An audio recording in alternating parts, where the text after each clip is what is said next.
Kali ini, kita akan belajar bahasa Inggris tentang passive voice atau kalimat pasif. Kita akan belajar cara mudah dan cepat membuat kalimat pasif dari kalimat aktif, serta cara mengubah kalimat pasif tersebut menjadi kalimat negatif dan interrogatif.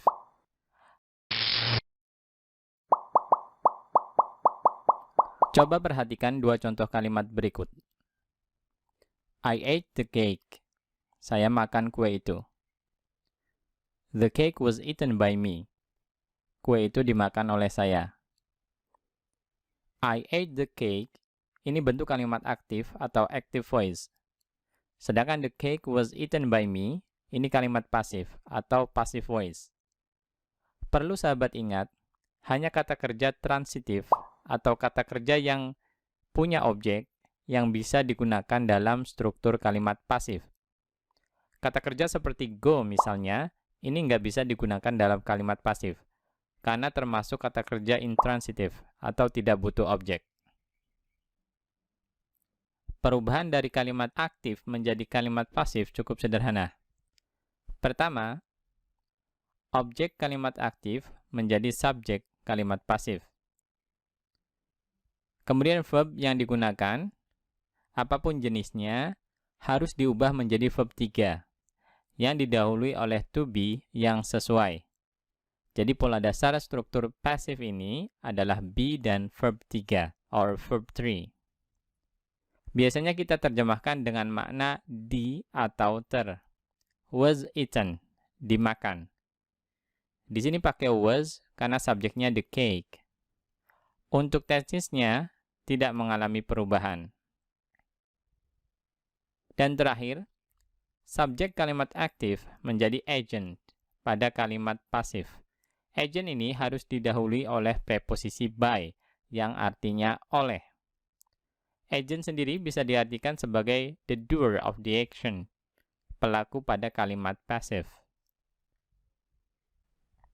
Biasanya, bila pelaku sudah diketahui, kita lebih memilih menggunakan kalimat aktif daripada kalimat pasif. Dan agent atau pelaku dalam kalimat pasif seperti by me di sini biasanya dihilangkan. Beberapa alasan kita mungkin lebih memilih menggunakan kalimat pasif, di antaranya pelaku tidak diketahui. Pelaku tidak dianggap penting. Mungkin karena sudah diketahui secara umum, jadi nggak perlu menyebutkan pelakunya. Pelaku sengaja tidak disebutkan. Mungkin karena kalau kita sebutkan, boleh jadi yang bersangkutan akan tersinggung, marah ataupun malu. Mungkin juga karena kita tidak ingin terkesan menyalahkannya. Atau bisa juga karena kita ingin fokus pada penerima atau hasil perbuatan, bukan pada pelaku. Jadi fokus kita pada objek yang dikenai pekerjaan, bukan pada pelaku pekerjaan atau perbuatan. Lebih jelasnya perhatikan contoh kalimat berikut.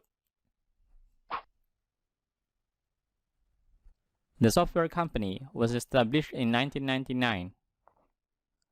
Perusahaan software tersebut didirikan pada tahun 1999. Ini bentuk kalimat pasif, cirinya memakai be dan verb 3. Was established, didirikan. Siapa yang mendirikan the software company? Di sini tidak disebutkan, karena mungkin tidak diketahui siapa pendirinya. The thieves were arrested last night. Para pencuri itu ditangkap tadi malam. Ini juga kalimat pasif. Were arrested, ditangkap atau ditahan. Siapa yang menangkap the thieves? Di sini tidak disebutkan, karena mungkin dianggap sudah mafhum. Kalau yang menahan, the thieves adalah police atau polisi. Jadi tidak perlu disebutkan agentnya. The refrigerator door was left open all night. Pintu lemari es dibiarkan terbuka sepanjang malam. Was left, dibiarkan. Di sini tidak disebutkan siapa yang membiarkan pintu lemari es terbuka sepanjang malam. Mungkin kita tahu pelakunya, tapi kita tidak ingin terkesan menyalahkan orang tertentu. Jadi kalimat yang digunakan diungkapkan dalam bentuk pasif, tanpa menyebutkan agentnya.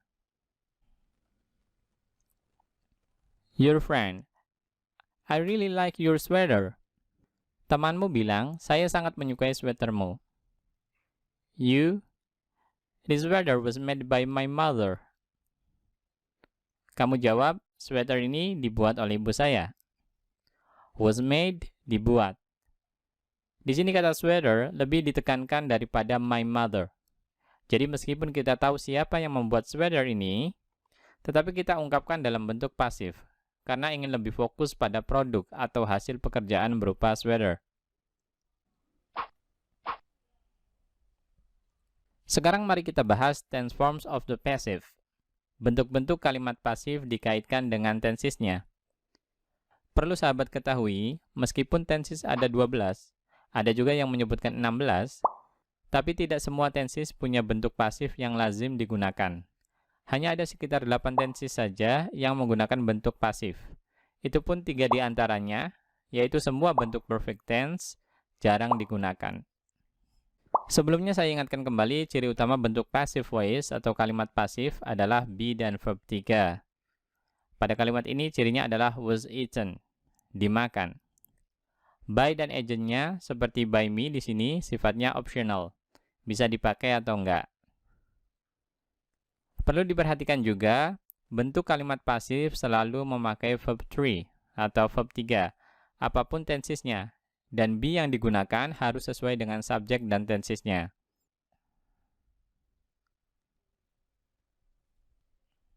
Ini adalah tabel jenis-jenis verb atau kata kerja. Singkatnya, verb itu ada yang irregular verb, seperti eat. Jadi bentuk perubahan verb 1 ke verb 2 dan verb 3-nya beda-beda atau tidak beraturan.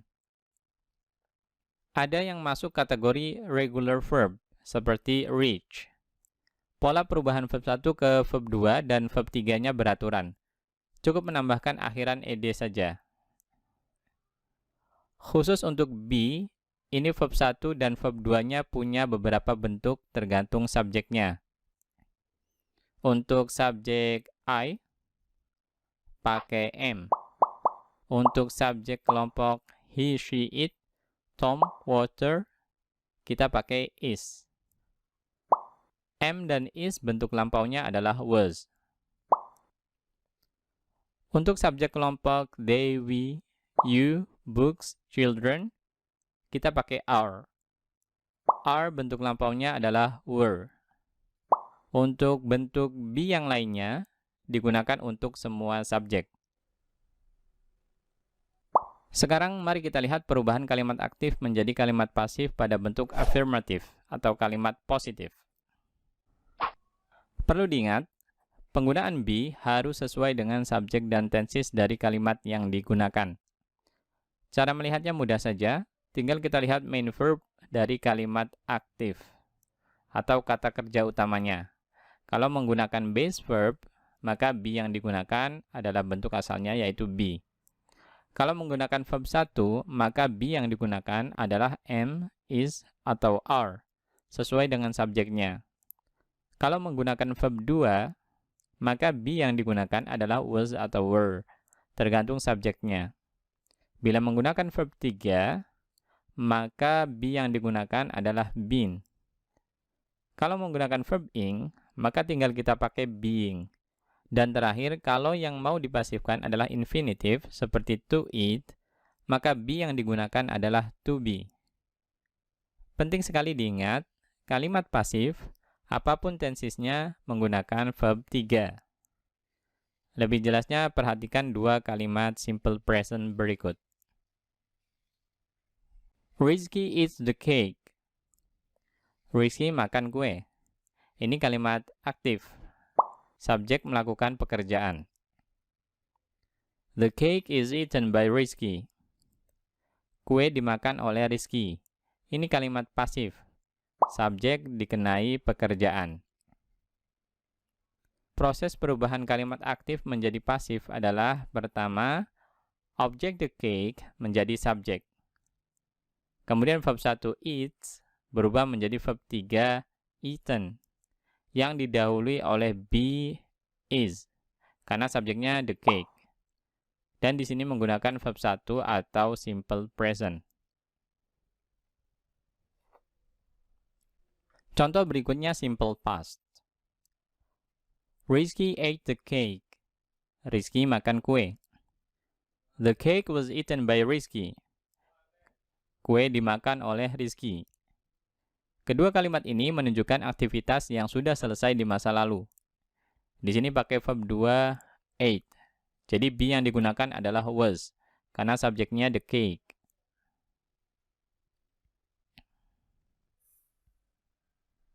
Contoh selanjutnya present perfect. Rizky has eaten the cake. Rizky sudah makan kue. The cake has been eaten by Rizky. Kue sudah dimakan oleh Rizky. Di sini pakai verb 3, eaten. Jadi be yang digunakan adalah been, apapun subjeknya.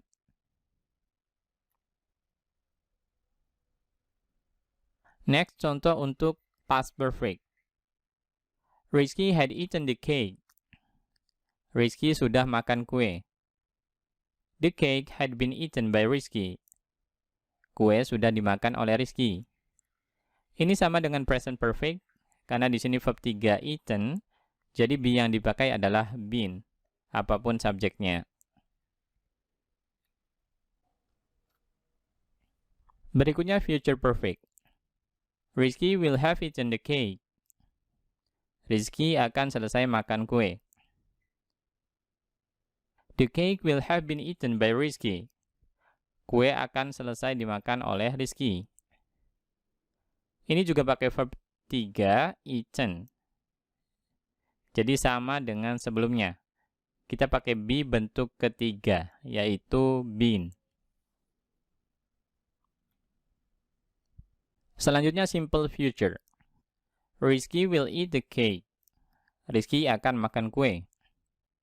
The cake will be eaten by Rizky. Kue akan dimakan oleh Rizky. Di sini verb eat letaknya setelah modal will. Apapun verb yang terletak persis setelah modal, maka harus dalam bentuk asalnya. Jadi eat ini base verb. Makanya kalau dalam bentuk pasif, kita pakai be bentuk asal, yaitu be. Ini untuk semua subjek. Next, be going to. Be going to ini maknanya sama dengan will. Hanya saja be going to digunakan untuk aktivitas yang sudah direncanakan. Rizky is going to eat the cake. Rizky akan makan kue. The cake is going to be eaten by Rizky. Kue akan dimakan oleh Rizky. Di sini pakai to eat, jadi bentuk pasifnya kita pakai to be. Intinya kalau letaknya setelah to, biasanya bentuk pasifnya pakai to be seperti di sini, to be eaten. Selanjutnya present continuous. Rizky is eating the cake. Rizky sedang makan kue. The cake is being eaten by Rizky. Kue sedang dimakan oleh Rizky.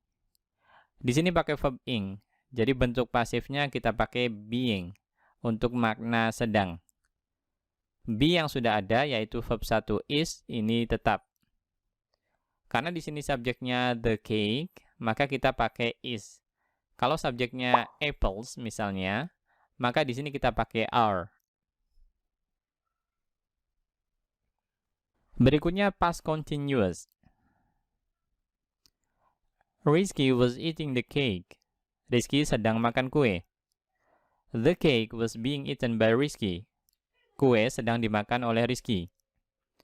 Kedua kalimat ini menunjukkan aktivitas yang sudah selesai di masa lalu. Di sini juga pakai verb ing, jadi bentuk pasifnya kita pakai being. Be yang sudah ada yaitu verb 2 was, ini tetap.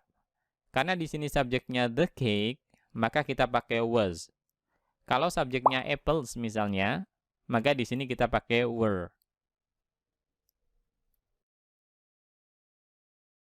Bila kita ingin membuat kalimat pasif dalam bentuk negatif dan interrogatif, maka yang harus diingat adalah yang mengalami perubahan hanya be atau auxiliary yang pertama. Auxiliary adalah kata bantu seperti have, has, had, model, dan juga be seperti am, is, are, was, dan were.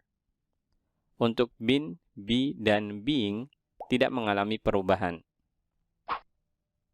Pada contoh pasif ini, yang mengalami perubahan adalah kata yang saya garis bawahi.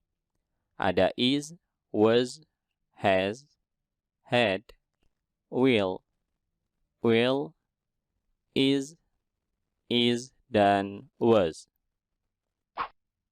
Untuk bentuk negatifnya, cukup menambahkan not setelah kata be atau auxiliary yang pertama jika auxiliary-nya lebih dari satu. Ini adalah bentuk affirmative atau kalimat positif. Untuk bentuk negatifnya, yang berubah hanya is jadi isn't atau is not, was jadi wasn't atau was not. Isn't dan wasn't bisa diterjemahkan dengan makna tidak. Isn't eaten, tidak dimakan. Wasn't eaten, juga tidak dimakan. Untuk has, jadi hasn't, dan had jadi hadn't. Haven't atau hasn't dan hadn't bisa diterjemahkan dengan makna belum.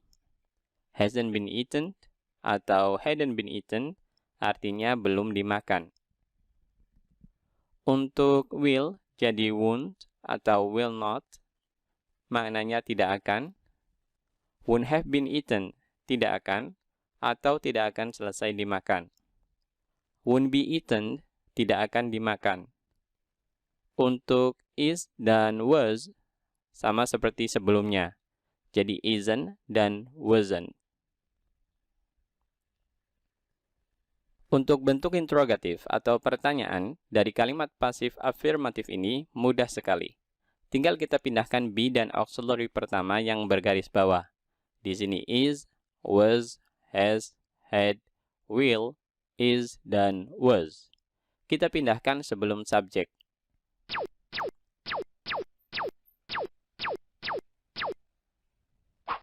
Kemudian, kita ganti tanda titik di akhir kalimat dengan tanda tanya. Kalimat yang saya highlight dengan warna biru ini adalah kalimat bentuk past tense. Jadi aktivitasnya sudah selesai di masa lalu dan tidak berkaitan dengan masa sekarang. Selain membuat kalimat passive interrogative dari bentuk affirmative atau kalimat positif, kita juga bisa langsung membuatnya dari bentuk pertanyaan kalimat aktif. Pertama, pertanyaan yang diawali be, seperti am, is, are, was, dan were. Contohnya, is Rizky eating the cake? Apakah Rizky sedang makan kue itu? Ini bentuk aktif. Subjek melakukan pekerjaan atau perbuatan makan. Untuk mengubahnya menjadi kalimat pasif, pertama, pindahkan objek ke posisi subjek dan sebaliknya, subjek pindah ke posisi objek. Jadi posisi subjek dan objek kita tukar. Dan be yang digunakan harus sesuai dengan subjeknya. Kebetulan di sini subjek dan objek sama-sama tunggal. Jadi is tidak mengalami perubahan. Tapi seandainya subjek the cake ini saya ganti dengan subjek plural, the cakes misalnya, maka be yang digunakan kita ubah jadi are. Karena subjeknya di sini plural atau jamak.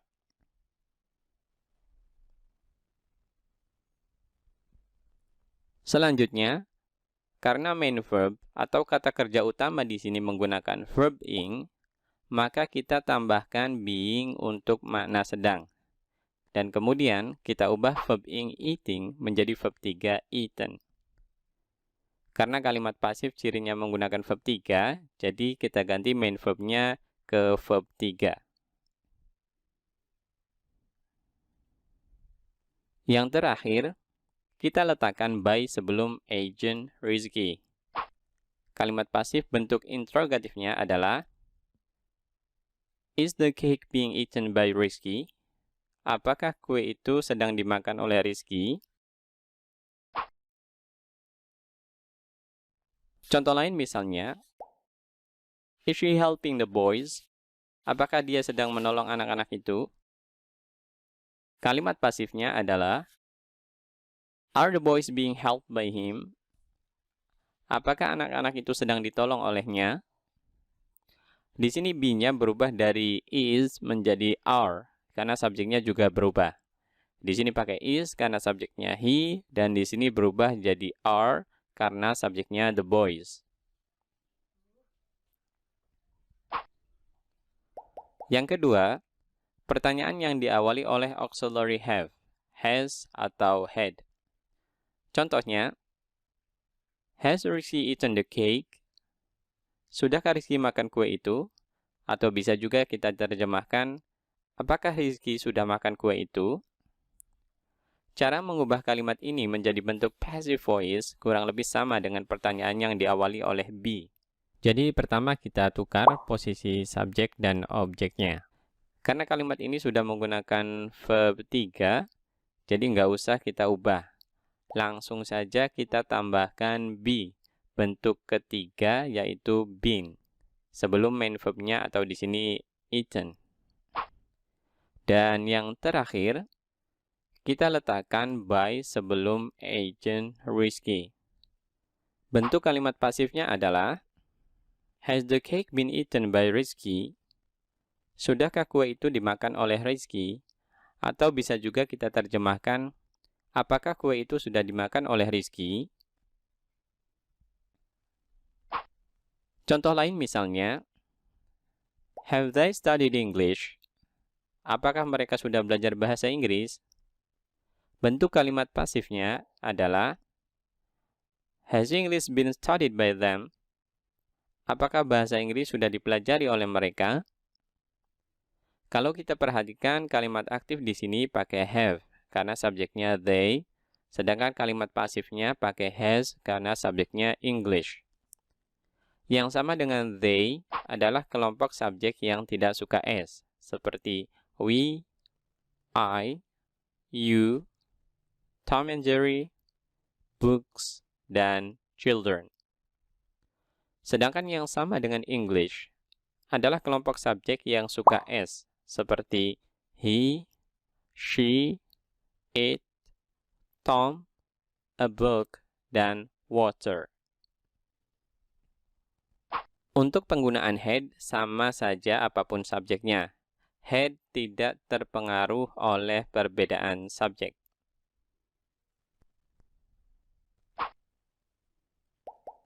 Yang ketiga, pertanyaan yang diawali oleh modals. Contohnya, will Rizky eat the cake? Akankah Rizky makan kue itu? Atau apakah Rizky akan makan kue itu? Pertanyaan ini diawali oleh modal will. Modal yang lain seperti would, can, could, may, might, shall, should, must, dan sebagainya. Untuk penjelasan lebih detail tentang modals, silahkan cek video Ben Pinter lainnya yang membahas tentang modal auxiliary atau kata bantu modal. Perlu diingat, kata kerja yang letaknya persis setelah modal harus dalam bentuk asal atau base verb. Jadi it di sini adalah base verb.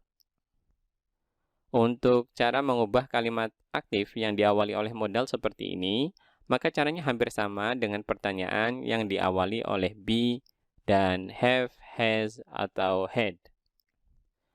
Pertama, tukar posisi subjek dan objeknya.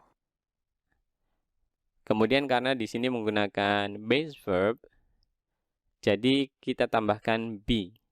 Dan ubah base verb it di sini menjadi verb 3 eaten. Yang terakhir, tinggal kita letakkan by sebelum agent Rizky. Kalimat pasifnya menjadi, will the cake be eaten by Rizky? Akankah kue itu dimakan oleh Rizky? Atau apakah kue itu akan dimakan oleh Rizky? Contoh lain misalnya, can you repair the car? Bisakah kamu memperbaiki mobil itu? Bentuk pasifnya adalah, can the car be repaired by you? Bisakah mobil itu diperbaiki olehmu? Yang keempat, pertanyaan yang diawali oleh do, does, atau did. Contoh, does Rizky eat the cake? Apakah Rizky makan kue itu? Pertanyaan ini diawali kata does. Cara membuat kalimat pasifnya sedikit berbeda dengan jenis pertanyaan-pertanyaan sebelumnya. Untuk langkah pertama masih sama, kita tukar posisi subjek dan objeknya. Langkah selanjutnya sedikit berbeda. Biasanya kita lihat main verb yang digunakan. Di sini pakai base verb eat. Semua pertanyaan yang diawali do, does, atau did selalu memakai base verb. Tetapi karena pertanyaan ini diawali does, maka yang jadi patokan di sini adalah auxiliary-nya, yaitu does, bukan eat, bukan main verb-nya. Jadi yang kita lihat adalah does. Dan does langsung kita ganti dengan be yang sesuai dengan subjeknya. Karena subjeknya the cake, jadi kita ganti does dengan is. Selanjutnya sama dengan bentuk passive voice lainnya. Kita harus mengganti main verb-nya menjadi verb 3, eaten. Dan terakhir, letakkan by sebelum agent Rizky. Bentuk kalimat pasifnya adalah, is the cake eaten by Rizky? Apakah kue itu dimakan oleh Rizky? Contoh lain yang menggunakan do, misalnya, do they help the boys? Apakah mereka menolong anak-anak itu? Di sini kita pakai do karena subjeknya they. They masuk kelompok subjek yang tidak suka s. Bentuk pasifnya adalah, are the boys helped by them? Apakah anak-anak itu ditolong oleh mereka? Di sini kita pakai are karena subjeknya the boys. The boys di sini plural countable noun, kata benda jamak yang dapat dihitung, dan juga termasuk kelompok subjek yang tidak suka s. Kalau auxiliary do dan does, kita ganti dengan verb 2-nya atau bentuk past-nya yaitu did. Maka di sini is kita ganti dengan was. Dan are kita ganti dengan were. Perlu diingat, auxiliary did tidak terpengaruh perbedaan subjek. Jadi apapun subjeknya tetap pakai did. Sedangkan am atau is bentuk lampaunya adalah was dan are bentuk lampaunya adalah were.